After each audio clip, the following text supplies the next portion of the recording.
사랑과 은혜가 풍성하신 하나님 아버지, 이 어려운 시대에도 한 학기를 붙들어 주시고 신동아 학원을 든든히 세워가 주신 하나님의 은혜에 감사와 찬송을 드립니다. 오늘은 특별히 가이퍼 특강 마지막 시간을 갖습니다. 부족한 종 성령의 입술로 삼아 주시기를 원하며 듣고 말하는 자가 오직 하나님의 뜻만을 분별하게 도와주시고 우리의 인격과 삶에 그 뜻이 활짝 꼽힐 수 있도록 주님 축복하여 주시옵소서. 시종을 주께 의탁하오며 존귀하신 예수님의 이름으로 기도드렸습니다. 아멘. 오늘 마지막 가이퍼 특강 주시는 말씀은 신명기 15장 11절 말씀입니다. 제가 봉독해 드리도록 하겠습니다. 너는 반드시 내 땅 안에 내 형제 중 곤란한 자와 궁핍한 자에게 내 손을 펼지니라. 아멘. 자, 우리는 지난 시간까지 가이퍼 특강으로 인간은 누구인가, 질서는 무엇인가, 적성은 무엇인가, 자, 오늘은 마지막 사명이 무엇인가에 대해서 여러분과 함께 나누고자 합니다. 대학에서 자신의 적성을 발견하고 개발한 학생들이 졸업한 이후에는 반드시 직업 현장으로 뛰어들게 되는데요. 물론 우리 교직원 선생님들은 이미 직장에 와서 노동을 실천하고 있는 분들이라 생각합니다. 자, 그 극복 관련해서 과연 우리는 마땅히 해야 될 일을 하고 있는가, 그 사명에 대해서 이미 직장을 얻어 노동을 하고 있는 사람이나 앞으로 노동의 현장에 들어가서 섬기게 될 그런 미래 직장인으로 우리 재학생들, 졸업생들도 함께 생각해 볼 문제라고 봅니다. 여러분, 노동은 무엇입니까? 마음과 몸을 움직여서 행하는 모든 일을 일컬어서 노동이라는 표현을 사용하는 것이죠. 자, 이 노동의 종류, 이 노동의 분량은 참 다양한데요. 과연 노동의 가치는 어떻게 결정될까? 저는 여기에 초점을 두고 싶습니다. 노동의 가치는 화폐의 교환 가치 크기에 의해서 결정되는 것이 아니라고 저는 생각을 합니다. 어떤 종류의 노동을 선택하느냐, 얼마나 많은 노동을 하느냐, 그것으로 말미암아 얼마나 큰 보수를 얻느냐, 이것이 노동의 가치를 결정하는 게 아니라 노동의 목적이 노동의 가치를 결정한다라고 저는 생각합니다. 만약에 대통령이 국민의 행복이 아니라 자기의 부를 축적하기 위해서 국정의 모든 공적인 직무를 수행한다면 그분의 하는 모든 노동은 무엇일까요? 돈벌이의 수단이 될 수밖에 없을 것입니다. 그런데 만약에 구두를 닦으시는 분, 그분이 만약에 자신의 돈을 벌기 위함이 아니라 타인의 행복과 기쁨을 위해서 그 일을 한다면 구두를 닦는 노동은 무엇일까요? 돈벌이의 수단이 아니라 사람과 섬김의 수단이 된다는 것이죠. 정말 치열한 경쟁 사회에서 우리가 노동의 종류를 결정하는 것이 쉽지 않습니다. 노동에 의해 벌어들이는 보수의 크기를 결정하는 것도 우리에게는 자유롭지 않습니다. 물론 자영업을 하거나 프리랜서 같은 경우에는 예외일 수 있겠지만 노동의 종류와 보수의 크기, 자유롭게 결정할 수 없지만 노동의 목적을 결정하는 것은 모든 사람에게 자유로운 것이다. 다시 말하면 노동의 가치는 당사자가 결정한다라는 것을 이해할 수 있겠죠. 저는 그래서 노동을 하는 모든 분들, 직장에서 섬기는 모든 분들은 과연 나는 무엇을 위해서 일하는가? 이 최고의 목적을 선택하는 지혜를 발휘해야 된다고 생각합니다. 여러분, 각자의 사명은 무엇일까요? 내가 처해 있는 모든 환경 속에서 최고의 가치를 구현하는 것, 이것이 각자에게 주어진 사명이 아닐까 싶습니다. 노동의 진정한 의미를 찾는 것이 우리가 사명을 발견하는 가장 중요한 일이라고 생각해서 저는 성경이 말하는 노동의 진정한 의미가 무엇인지 세 가지로 구분해서 여러분과 함께 나누기를 원합니다. 첫 번째는 타락 이전의 노동은 복이었다. 두 번째, 타락 이후의 노동은 형벌이었다. 동시에 복이기도 하다라는 말씀을 나누고요. 세 번째, 우리가 믿은 이후에 거듭난 자의 노동은 무엇인가? 예배의 실천이다 라는 점을 함께 나누기를 원합니다. 그래서 노동의 목적과 가치는 복의 누림에서 그리고 죄의 형벌에서 궁극적으로 예배의 실천으로 이동한다는 점을 나누고 싶은데, 첫 번째로 타락 이전에는요 노동이 복이었다라는 사실을 성경에서 확인할 수 있습니다. 창세기 1장 28절에 보면 하나님께서 인간에게 복을 주시며 가라사대 이 땅에 생육하고 정복하고 충만해서 온 땅을 다스리라 라고 명령을 내리셨죠. 이것이 문화 명령이라는 말을 사용하고 있습니다. 온 세상을 정복하고 다스릴 수 있는 그 근거는 바로 이 인간이 하나님의 형상대로 지음을 받았다는 사실에 첫 번째 있는 것이고요. 두 번째는 온 세상의 관리를 하나님께서 다른 어떤 피조물이 아닌 천사도 아닌 인간에게 위임하셨다는 것이죠. 신적인 위임이 이 땅을 정복하고 다스리는 근거가 된다는 것입니다. 사실상 인간 외에는 세상을 다스리고 관리하고 경영할 수 있는 능력과 자격과 권한을 가진 다른 어떤 피조물도 없습니다. 사자에게 맡겼으면 잘할 수 있을까요?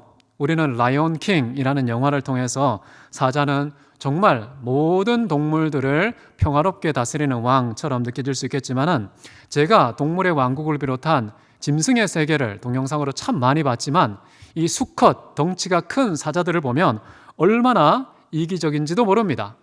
자녀 양육도 하지 않고요, 먹거리를 사냥하지도 않습니다. 대체로 암컷들이 자녀를 돌보고 또 사냥을 하는 모습을 보고 그 모든 결과물들을 누리기만 하는 아주 이기적인 존재가 수컷 사자인 것을 볼 때 밀림의 왕조차도 이 세상을 관리하고 다스리고 경영할 수 있는 자격과 권한과 능력은 없구나라는 거 뭐 다 동의하는 바이겠죠. 여러분, 우리가 인간이 세상과 연결되는 유일한 방식으로서의 이 노동이라는 것은 온 땅을 다스리고 정복하면서 경작하는 것, 그것이 바로 노동의 아주 중요한 목적이었습니다. 이 경작하다는 말, 이것은 문화를 가리키는 말이기도 한데요, 이렇게 온 세상을 다스리는 것 원래는 하나님께서 하시는 일입니다. 근데 그럼에도 불구하고 하나님께서 우리 인간에게 위임을 하셔서 이 일을 감당하게 하셨는데, 이 일은 두 가지 큰 의미가 있는 것이죠. 첫 번째는 마치 우리가 하나님이 활동하시는 것처럼 활동하는 그분을 누림이 있다는 것이고요. 두 번째는 그렇게 함으로써 하나님의 형상이 우리 각자 개개인을 통하여서 온 땅에 드러나는 그런 최고의 기쁨을 누릴 수 있다는 것입니다. 이런 활동을 통해서 주님은 영광을 받으시고 온 세상은 인간의 정복과 다스림을 통해서 최상의 상태, 존재의 절정에 도달할 수 있다는 유익이 또한 있습니다. 자, 그런데 인간이 죄를 지어서 타락이 임하게 되죠. 그래서 타락한 이후의 노동은 좀 변질됩니다. 성경에 보면은 노동이라는 말이 인간에게 죄의 형벌로 주어지는 내용이라는 것을 알 수가 있는데요. 예전에는 땅이 열매를 내었기 때문에 생계를 위해서 머리에 땀방울이 흐르지 않아도 괜찮았습니다. 그런데 이제는 가시와 엉겅퀴가 땅에서 나오는 바람에 이마에 정말 노동의 땀을 뚝뚝 흘려야 비로소 생계를 유지할 수 있는 그런 상황이 된 것이죠. 자, 그럼에도 불구하고 하나님께서는요, 자신의 은총을 중단하시지는 않으셨다라는 것을 우리는 성경을 통해 확인할 수가 있습니다. 특별히 솔로몬은요, 자기 눈으로 보고 싶은 것을 다 본 분이죠. 가고 싶은 곳 다 갔습니다. 가지고 싶은 거 다 가졌던 분입니다.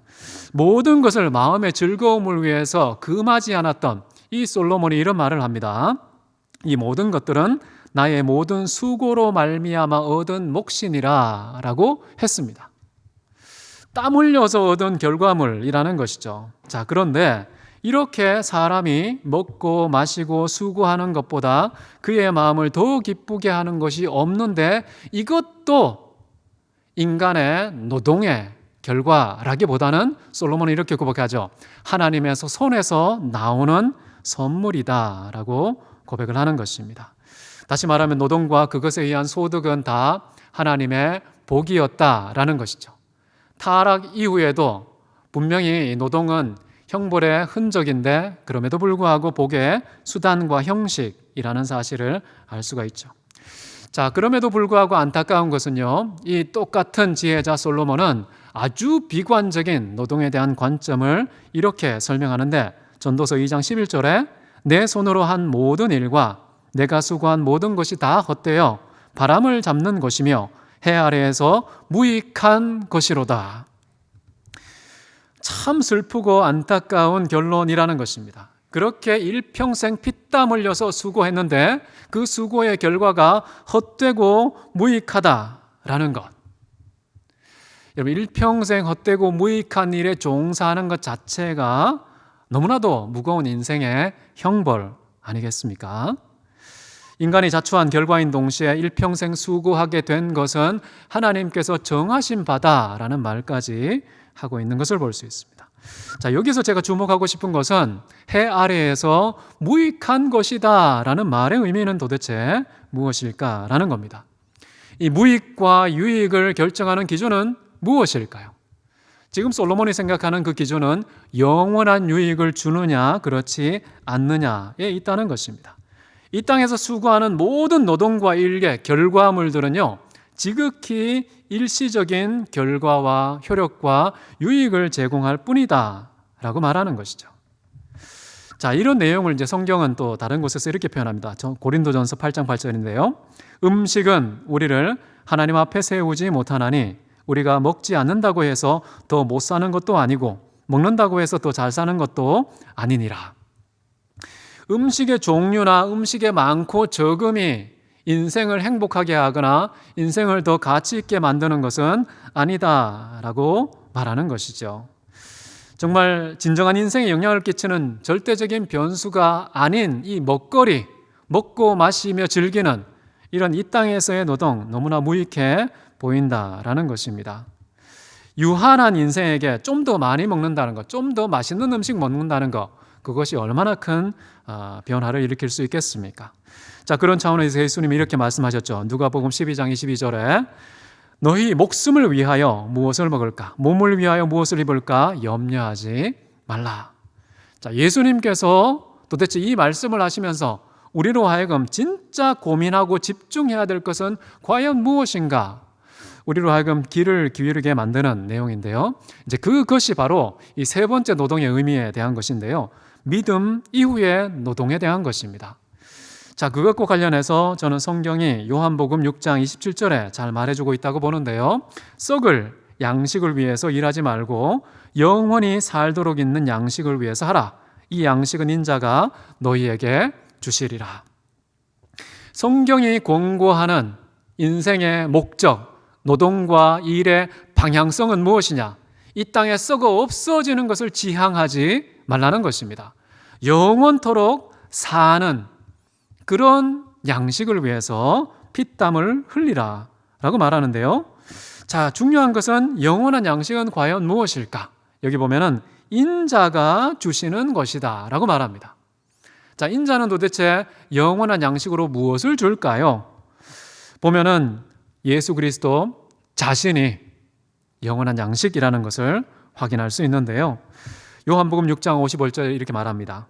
내 살은 참된 양식이요 내 피는 참된 음료로다 라고 말합니다. 마치 인간의 살과 피를 먹는 것 같아서 기독교가 인육을 먹는 그런 잘못된 종교라고 해서 핍박을 받기도 했지만, 여기서 살과 피를 먹고 마신다는 것은요, 상징적인 것이죠. 예수 그리스도를 믿고 영접하는 것이 바로 예수님을 음료와 양식으로 먹고 마시는 것을 의미하는 것입니다. 저는 이 세상에 존재하는 모든 양식들은 상징에 불과하고요, 그 모든 양식들이 가르치는 궁극적인 실체는 바로 영원한 양식 되시는 예수 그리스도라고 저는 생각합니다. 칼릴 지브라는 노동이 눈에 보여지는 사랑이라고 했는데요, 이 영원한 양식을 위한 이 사랑의 노동은 바로 믿음이다 라는 점을 우리는 여기서 또 확인할 수 있습니다. 예수님께서는 이런 말씀도 하셨죠. 믿는 것이 하나님의 일이니라. 하나님의 일은 믿는 것이다 라고 말하는데요, 믿는다는 것은 팔짱을 끼고 그냥 아무 노동도 안 하고 가만히 있는 것을 말하지 않습니다. 하나님 앞에서 하나님의 뜻을 기준으로 삼아서 하나님 때문에, 하나님을 위하여 모든 이웃들, 내 주변에 있는 모든 형제와 자매와 친척과 이웃들에게 진정한 십자가의 사랑을 실천하는 것, 이것이 바로 믿음의 노동이라는 것입니다. 하나님을 향하는, 그분의 영광을 추구하는 그런 것이 바로 진정한 노동의 의미가 된다는 겁니다. 그래서 노동은 이 3단계로 흐른다는 것을 알 수 있겠죠. 처음에는 복이었고 그 다음에 죄로 말미암아 형벌이 되었고 그럼에도 불구하고 복을 주시는 한 형식으로 삼으셨는데, 이제 궁극적으로 믿은 자에게는 하나님을 다시 영원롭게 하는 예배의 실천, 그분을 경외하는 방식이 된다는 것입니다. 저는 이런 방식으로 삶의 모든 곳에 처해 있는 그리스도인들이 이 세상의 참된 문화를 회복시키는 것, 이 사명이 우리 모두에게 있으며 그것에 대한 책임도 우리의 어깨에 있다라고 생각을 합니다.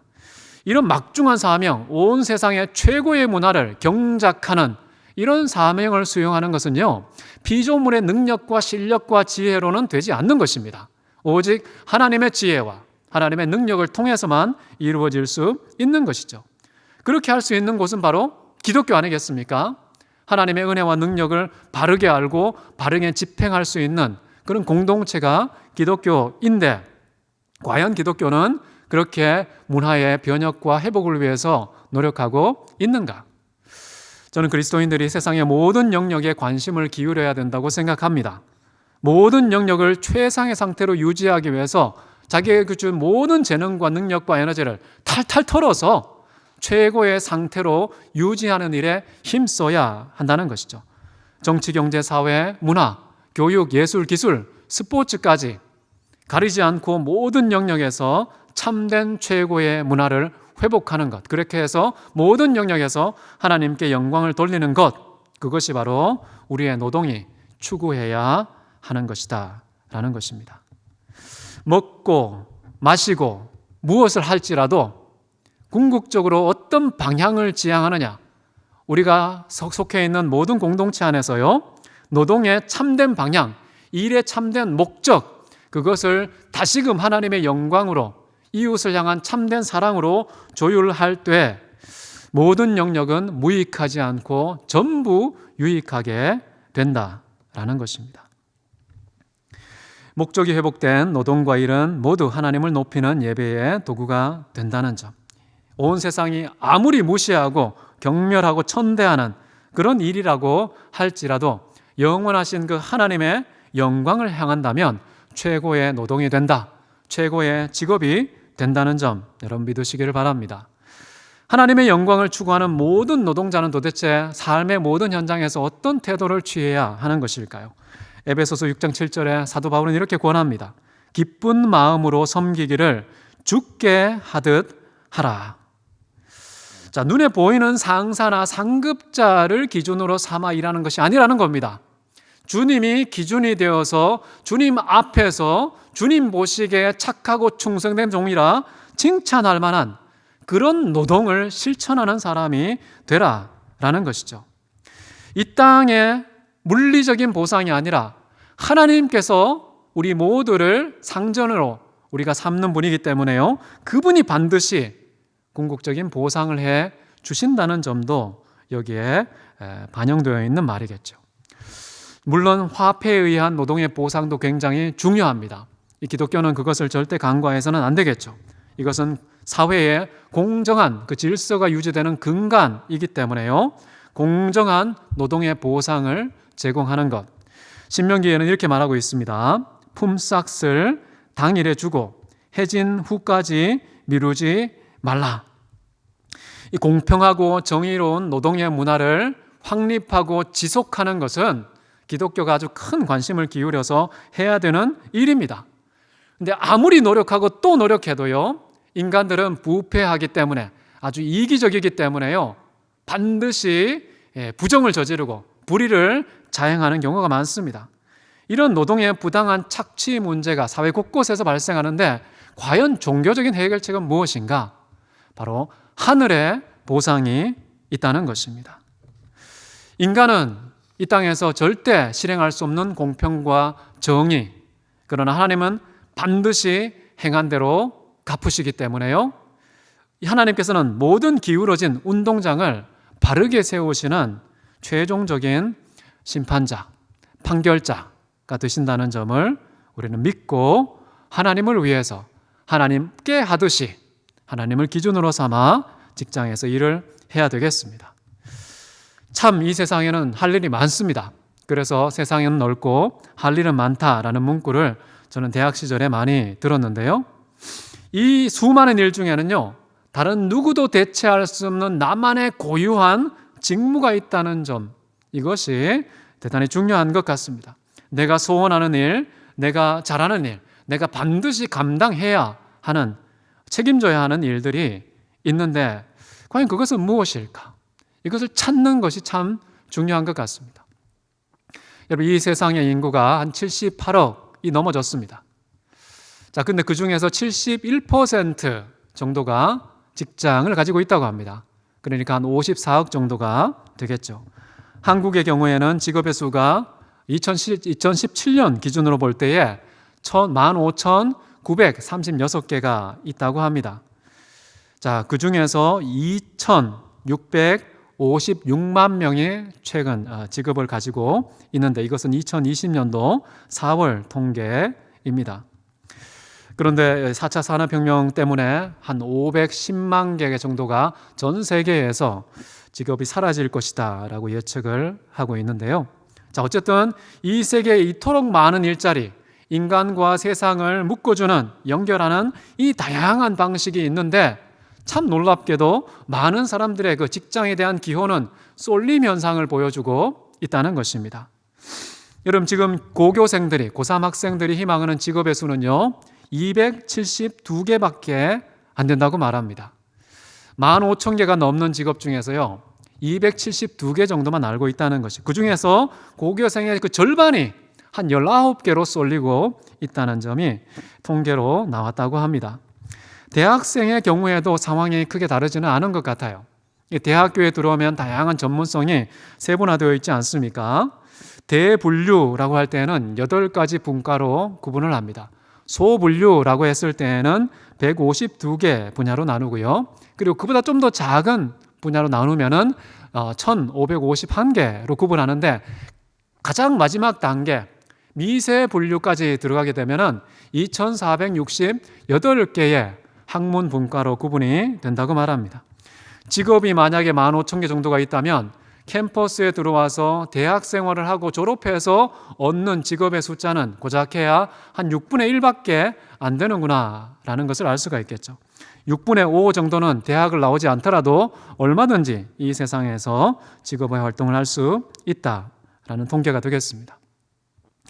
여러분, 직업이 무엇입니까? 사전적인 정의에 의하면 이렇게 나와 있습니다. 생계를 유지하기 위하여 자신의 적성과 능력에 따라 일정한 기간 동안 계속하여 종사하는 일, 이것이 바로 직업이다 라는 것이죠. 이 생계와 이 일이라는 것이 이렇게 연결되어 있다는 것을 확인할 수 있는데요. 성경도 보면은요, 일하지 않은 자는 먹지도 말라, 일과 생계의 필연적인 관계성을 강조하고 있습니다. 모든 사람들은 저마다의 고유한 적성과 재능을 가지고 그 자신의 주특기를 타인과 공유하면서 사회 공동체에 기여하는 삶을 살아가게 되어 있습니다. 나에게 남들보다 더 많이 주어진 것을 저는 지난 시간에 재능과 적성이라고 말씀을 드렸는데요. 이 직업, 나의 적성과 재능이 발휘되는 현장으로서의 그 직업은 양면적입니다. 첫 번째는 소득을 취하는 손인 동시에 그것을 함께 타인에게 나누어주는 섬김의 손이기도 하다는 사실을 확인할 수 있겠죠. 나눈다는 것, 이것은 공동체의 가장 중요한 의미가 되겠는데요. 이것은 손해가 아니라 영광이다 라는 것을 기억하면 좋겠습니다. 이 영광은 아무나 가지지 않습니다. 부자들만 누리는 특권이라고 할 수가 있겠죠. 자, 그런데 우리는 자신의 고유한 적성과 재능 때문에요, 저마다 부자이다 라는 점을 간과하지 않았으면 좋겠습니다.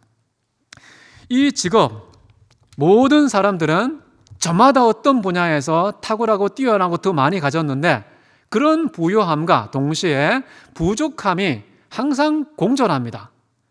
그래서 나의 부요함을 타인의 부족함을 채우는 데 사용하고 나의 부족함을 타인의 부요함을 통해서 채움을 받는 그런 공동체의 연합은 선택이 아니라 필연적인 것임을 여기에서 확인할 수 있겠죠. 그래서 인간은 더불어 살아가야 되는 것입니다. 이것은 단순히 돈을 버는 소득과만 관계된 것이 아니라요, 우리의 신앙도 그렇고 지성도 그렇고 감성도 그렇고 사회성도 그렇고 도덕성도 그렇고 신체의 건강도 마찬가지입니다. 우리가 남들보다 좀 더 가졌으면 반드시 타인의 부족한 것을 채워줘야 한다. 특별히 신앙 부분에서는 로마서 15장 1절에 이렇게 나와 있는데요, 믿음이 강한 우리는 마땅히 믿음이 약한 자의 약점을 담당하고 자기를 기쁘게 하지 아니할 것이다. 나 믿음이 강해, 이것은 종교의 우월성을 증명하는 근거가 되는 것이 아니라 믿음이 약한 사람을 섬기라는 하늘의 사명이 주어졌다는 것을 우리가 확신해야 된다는 것이죠. 만약 자신에게 주어진 어떤 분야든지 재능과 소유의 잉여를 나누지 않으면 어떤 일이 생길까요? 하나님께서는 나누라고 더 많이 주신 것인데 나누지 않으면 어떤 일이 생기느냐? 저는 두 가지 부작용을 여러분과 함께 나누기를 원합니다. 첫 번째는요, 어떤 사람에게 소유가 많으면 그것을 나누지 않아서 여전히 그 많음이 유지되고 있으면은 그것을 취하려는 도둑이 생긴다는 것. 도둑이 생김으로 말미암아서 그 소유한 사람의 마음에는 불안이 생긴다는 것. 다시 말하면요, 우리가 무언가 더 많은 것을 가지고 그것을 유지하고 있게 되면 우리는 불안의 희생물이 되고 도둑은 탐욕의 희생물이 된다는 것이죠. 나 자신과 타인에게 다 문제가 생긴다는 것입니다. 그렇기 때문에 항상 우리는 나누어야 한다. 정약용 선생님이 이런 얘기를 했습니다. 무릇 재물을 비밀스럽게 간직하는 것으로 베푼만한 것이 없다 라고 말했습니다. 나눈다면은 내가 능히 죽은 뒤에까지 지니고 가서 아름다운 이름이 천년토록 전해진다. 천하에 이처럼 큰 이익이 도대체 어디에 있겠는가? 자, 정약용 선생님은 만약에 우리가 베푼다면 이런 놀라운 특권과 은혜, 천년 동안 내 이름이 보존되는 유익을 누리게 된다고 말하는 것이죠. 지혜로운 저장 방식이겠죠. 자, 제가 두 번째 얘기를 말씀드리겠습니다. 우리가 많은 것을 가졌지만 나누지 않았을 때에 그 잉여물이 우리에게 끼치는 피해, 두 번째는요, 썩어서 벌레가 생기고 악취가 생기고 그 악취의 냄새를 맡은 파리들이 몰려든다는 것이죠. 자, 우리 주변에 만약에 냄새가 난다, 안 좋은 냄새가 난다, 그리고 파리들이 들끓는다, 그리고 무서운 그런 도둑들이 내 주변에 덩치를 자랑하면서 나를 위협하는 일이 생긴다. 그때에는요, 내가 가지고 있는 것을 나누지 않았구나 라는 것의 하나의 사인과 신호로 받아들이고 아주 신속하게 나눔을 실천하는 계기로 삼아야 할 것입니다. 자, 이렇게 나누지 않으면요, 누구에게 피해가 됩니까? 물론 타인도 피해가 됩니다. 그러나 나누게 되면은 나와 타인 모두가 행복하게 되는 거예요. 나누지 않으면 나 자신이 이렇게 심각한 피해자가 될 수 있다는 사실 여러분 기억하면 좋겠습니다. 전도서에 보면 사실 이것이 잘 나와 있습니다. 사람이 해가 되도록 물질을 소유하는데 이것은 해 아래서 지극히 큰 패단이로구나 라고 탄식을 하고 있는 것이죠. 자, 그렇기 때문에요, 나누는 것이 얼마나 지혜로운 일인지 지혜자는 이렇게도 말합니다. 나로 부하게도 마옵시고 가난하게도 마옵시고 아주 필요한 양식만 있어서 하나님께는 영광을 돌리고 이웃에게는 사랑을 실천하는 사람 되게 해 주십시오라고 기도까지 드렸습니다. 너무 부하면 도둑들이 들끓으니까요. 너무 가난하면 내가 도둑이 될 수 있으니까요. 어떤 식으로든 하나님께는 영광을 돌리지 못하게 되고 나와 이웃에게도 반드시 피해를 주게 되는 결과가 초래된다는 것이죠. 항상 우리에게는요, 필요한 양식 이외의 잉여물들은 타인에게 나누는 것이 나를 위해서도 타인을 위해서도 유익한 판단이라는 점 여러분 꼭 기억하면 좋겠습니다. 여러분, 예수님께서는요, 나누시는 분이었습니다. 나누시되 자기의 생명까지도 우리에게 나누어 주신 분이시죠. 그런 분이 이렇게 말합니다. 목마른 자에게는 물을 나누어 주어라. 배고픈 자에게는 음식을 나누어 주어라. 나그네 된 자에게는 영접 따뜻한 환대로 나누어 주어라. 그리고 헐벗은 자에게는 옷을, 병든 자에게는 돌봄을, 외롭게 감옥에 갇혀 있는 자에게는 찾아가서 친밀한 교제를 나누어 주라 라고 말씀하고 있습니다. 이 땅에는 언제든지 가난한 자가 그치지 않을 것이라고 말합니다. 이 경제적인 가난만이 아니라요, 모든 영역의 모든 종류의 가난이 반드시 이 세상에는 있다라는 것이죠. 이들에 대한 모든 사람의 사명은 무엇일까? 오늘 읽은 말씀인데요, 신명기 15장 11절. 너는 반드시 내 땅 안에 내 형제 중 곤란한 자와 궁핍한 자에게 내 손을 펼지니라. 가난하고 궁핍한 자에게 나누는 것은요, 선택이 아니라는 겁니다. 반드시 해야 되는 명령이라는 것이죠. 모든 물건을 서로 통용하고 자기의 재물을 조금도 자기 것이라고 주장하지 않았던 시대가 있었습니다. 그게 바로 1세기 사도들의 교회였죠. 그때는 어떤 현상이 있었냐면요, 가난한 자가 하나도 없었더라라는 평가가 내려졌습니다. 참 놀라운 일이 아닐 수가 없는데요, 자기 재물을 하나도 자기 것으로 여긴 자가 없었다, 이게 무슨 말일까요? 자기 재물이라는 것은 눈에 보이는 가시적인 물질만을 말하는 것이 아닙니다. 하나님께서 좀 더 많이 주신 재능과 적성을 말하는 거 아니겠습니까? 그 모든 것들을 다 자기 것으로 여기지 않고 필요에 따라서 다 나누어 주니까 가난한 자가 단 한 사람도, 단 한 종류의 가난도 없어지게 되었다는 점, 이런 점을 여러분 꼭 기억하시기 바랍니다. 이렇게 나누면 하나님께 영광이 되고 우리에게는 행복과 기쁨이 되고 타인에게는 참된 유익을 제공할 수 있게 된다. 왜 우리는 이렇게 나눠야 되는가? 나눔의 이유에 대해서 마지막으로 나누고 말씀을 마치도록 하겠습니다. 우리 각자의 사명을 이렇게 이해하는 이유는요, 바로 하나님의 소유와 주권 때문이다라는 것입니다. 하나님은 하늘과 땅과 그 가운데 있는 모든 것들의 소유권과 처분권을 홀로 갖고 계신 분이라는 것입니다. 비록 나에게 주어져 있다고 할지라도 그것조차도 여전히 궁극적인 소유권이 소멸되거나 이전된 것은 아니라는 점, 다윗은 이렇게 고백합니다. 역대상 29장 12절에 부와 귀가 주께로 말미암고 또 주는 만물의 주제가 되사 손에 권세와 능력이 있사오니 모든 사람을 크게 하심과 강하게 하심이 주의 손에 있나이다. 재물, 존귀, 재물 얻을 권세, 능력, 높음, 강함 다 주님께서 가지고 계시며 주님께서 베푸시는 것이라고 강조하고 있는 것이죠. 하나님께서 우리에게 주어진 것은 주어지지 않은 것이 하나도 없다는 뜻도 되겠습니다. 그렇기 때문에 나에게 있는 모든 것, 그것이 혹시 재물, 체력, 시간, 젊음, 지식, 분별력, 판단력, 의지력, 행정력, 사회성, 도덕성, 감성, 경건, 언변, 필력, 인맥, 어떤 것이라고 할지라도 하나님께서 그것을 주셨기 때문에 그것을 내 뜻대로 처분하는 자가 되는 것이 아니라 하나님의 뜻대로 사용해야 된다는 것. 우리는 청지기입니다. 우리를 향한 주님의 뜻은 하나님과 이웃 사랑입니다. 그 사랑의 방식은 나눔입니다. 그 나눔의 도구는 노동인 것이죠. 그 나눔의 현장은 바로 직장이라는 것입니다. 저는 신동아 학원의 각 기관이 이 사회에 이기심과 욕망으로 똘똘 뭉친 한 사람을 추가하는 교육기관이 아니라 최소한 이 땅에 가난한 사람, 연약한 사람, 소외된 사람, 무지한 사람, 단 한 사람이라도 책임질 수 있는 진정한 봉사인, 섬김의 사람을 배출하는 그런 기관이 될 수 있기를 진심으로 바랍니다. 다 함께 기도하도록 하겠습니다.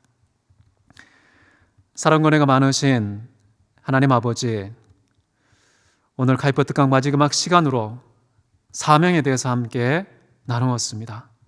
우리 모든 사람에게는 저마다 각각 고유한 분야에서 더 많은 것, 더 좋은 것, 더 오랫동안 가지게 하신 독특한 재능과 적성과 능력이 있는 줄 믿습니다.